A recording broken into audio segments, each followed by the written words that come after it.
വിദ്യാർത്ഥിയെ വീട്ടിൽ കയറി കുത്തിക്കൊന്നു. ഉളിയക്കോവിൽ സ്വദേശി ഫെബിൻ ജോർജ് കോമസ് ആണ് കൊല്ലപ്പെട്ടത്. പ്രതി തേജസ് രാജ് തീവണ്ടിക്ക് മുന്നിൽ ചാടി ആത്മഹത്യ ചെയ്തു. ഫെബിന്റെ പിതാവ് ഗോമസിനും കുത്തേറ്റിട്ടുണ്ട്.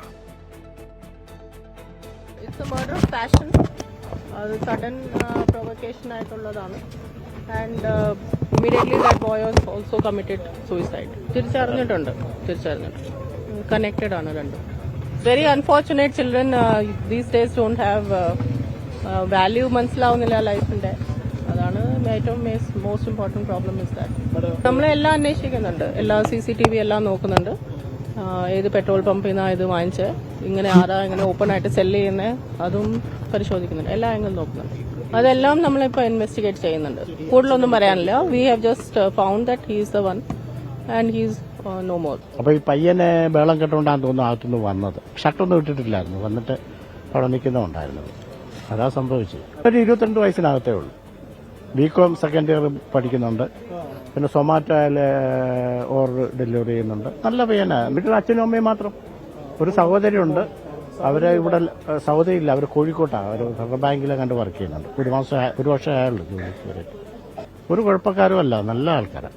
ഒരു പ്രശ്നം, ഒരു ഇഷ്യൂ ഇല്ലാത്ത ആൾക്കാരാണ്. സഹകരണം എന്ന് പറഞ്ഞാൽ അങ്ങനെ വലിയ സഹകരണമൊന്നുമില്ല. അവരുടെ കാര്യങ്ങൾ നോക്കും. പിന്നെ ഇവിടെ വന്നിട്ട് ജസ്റ്റ് ഓപ്പോസിറ്റ് അല്ലേ, വീട്ടുകാരിയായിട്ട് അവർ വന്ന് കുറച്ചു നേരം കാര്യം പറഞ്ഞുകൊണ്ട് നിൽക്കും. നിലവിളി അവരുടെ അച്ഛനും അമ്മയും നിലവിളി കേട്ടോണ്ടാവുന്നല്ലോ ഇറങ്ങി വരുന്നത്.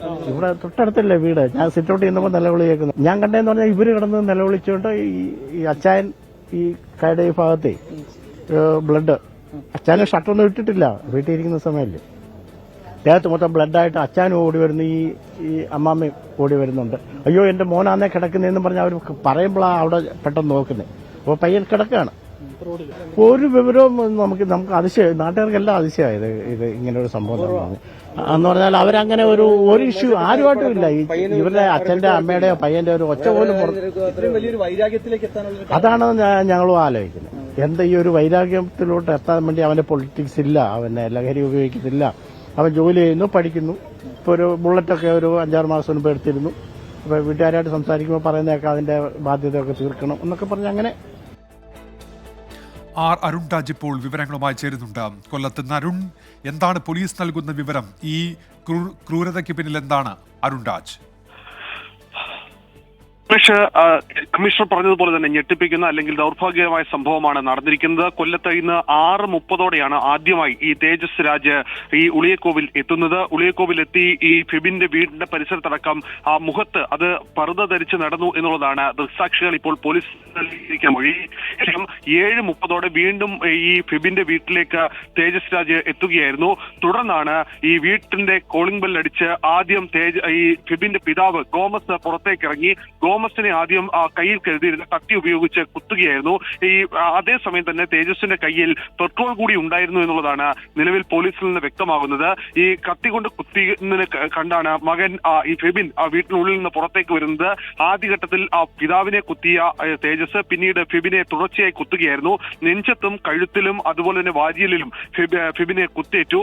തൽക്ഷണം തന്നെ ഫെബിന്റെ മരണം സ്ഥിരീകരിച്ചു.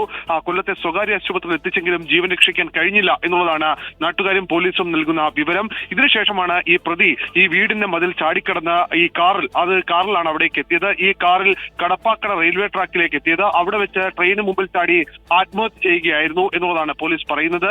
ചവറ സ്വദേശിയാണ്, ഈ ചവറ പരിമണം സ്വദേശിയാണ് തേജസ് രാജ്. ഈ എന്തിനാണ് ഇത്തരം ഒരു ക്രൂര കൊലപാതകം ചെയ്തത് എന്ന കാര്യത്തിൽ ഇപ്പോഴും കൃത്യതയില്ല. ചില കുടുംബ പ്രശ്നങ്ങൾ ഇവർക്കിടയിൽ നിലനിന്നു എന്നുള്ളതാണ് പോലീസ് പ്രാഥമികമായി സംശയിക്കുന്നത്. പക്ഷേ അതിനപ്പുറം ഇത് ഉറപ്പിക്കുന്ന തരത്തിലുള്ള കാര്യങ്ങളിലേക്ക് ഇപ്പോൾ പോലീസ് അന്വേഷണം നടന്നുകൊണ്ടിരിക്കുകയാണ്. എന്തായാലും കരുതിക്കൂട്ടി കൊല്ലണമെന്ന ഉദ്ദേശത്തോടു കൂടി തന്നെയാണ് ഫെബിന്റെ വീട്ടിലേക്ക് തേജസ് എത്തിയത് എന്നുള്ളതാണ് നിലവിൽ പോലീസ് പറയുന്നത്. ഈ രണ്ട് മരണങ്ങളും തമ്മിൽ കണക്റ്റഡ് ആണെന്ന് കൂടി പോലീസ് പറയുന്നതിന്റെ കൃത്യം ഇതിൽ ചില വിവരങ്ങളുണ്ട്. ആ വിവരങ്ങൾ കൂടി കൂട്ടിയോജിപ്പിക്കുകയാണ് പോലീസ്.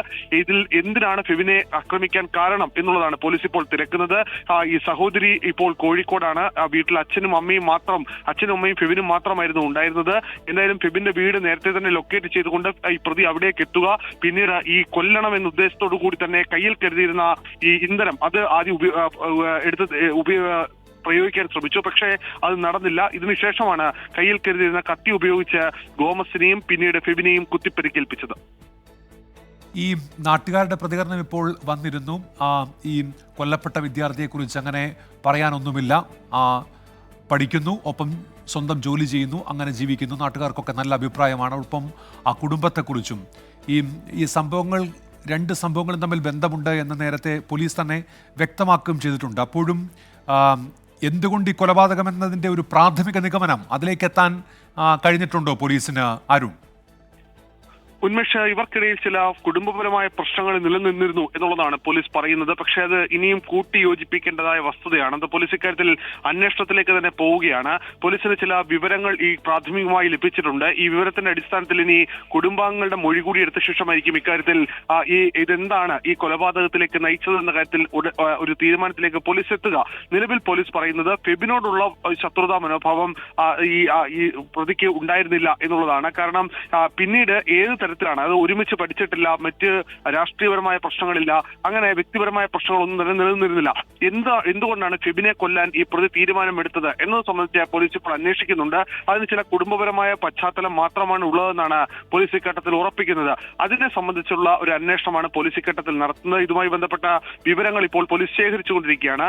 ഈ ഫെബിന്റെ വീട്ടിലേക്ക് ഈ പ്രതി തേജസ് എത്തിയ CCTV ദൃശ്യങ്ങളടക്കം പോലീസ് ശേഖരിച്ചിരുന്നു.